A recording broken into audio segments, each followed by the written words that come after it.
நம் வாழ்வில் பொறுமை எவ்வளவு முக்கியம். தாமஸ் ஆல்வா எடிசன் அவர்கள் வெஸ்டர்ன் யூனியன் நிறுவனத்திற்கு ஒரு இயந்திரம் வடிவமைத்துக் கொடுத்தார். அதற்கு என்ன விலை நிர்ணயம் செய்யலாம் என்பது சற்று குழப்பமாக இருந்தது. எடிசனும் அவரது மனைவியும் இது பற்றி விவாதித்தார்கள். எடிசன் மனைவி $20,000 கேளுங்கள் என்றார். எடிசனோ, இந்த தொகை பெரிய தொகையாக இருந்தால் யாரும் வாங்காமல் போனால் என்ன செய்வது என்று சிந்தித்துக் கொண்டிருந்தார். பணம் தருவதற்காக நிறுவனத்தின் ஒரு மூத்த அதிகாரியை வெஸ்டர்ன் யூனியன் நிறுவனம் அனுப்பியிருந்தது. எந்திரத்துக்கான விலையை அதிகாரி கேட்டார். எடிசன் சில நிமிடம் மௌனமாக இருந்தார். எப்படி கேட்பது என்று யோசித்துக் கொண்டே இருந்தார்.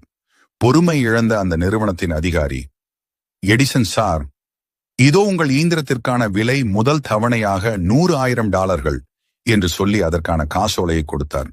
மீதி எவ்வளவு என்று சொல்லி அனுப்புங்கள், காசோலையை அனுப்பி வைக்கின்றோம் என்று கூறி இயந்திரத்தை எடுத்துச் சென்றார். அவசரப்படாமல் பொறுமை காத்த எடிசனுக்கு 4 மடங்கு இலாபம் கிடைத்தது. அவசரப்பட்ட நிறுவனத்தின் அதிகாரியால் 4 மடங்கு நட்டம் நிறுவனத்திற்கு ஏற்பட்டது. அவசரம் நமக்கு சிப்பிகளை தரலாம், ஆனால் பொறுமையே முத்துக்களை தர முடியும். ஒருவனுடைய திறமைகளை வெற்றிகளாக உருமாற்றித் தருவது அவரின் பொறுமையே.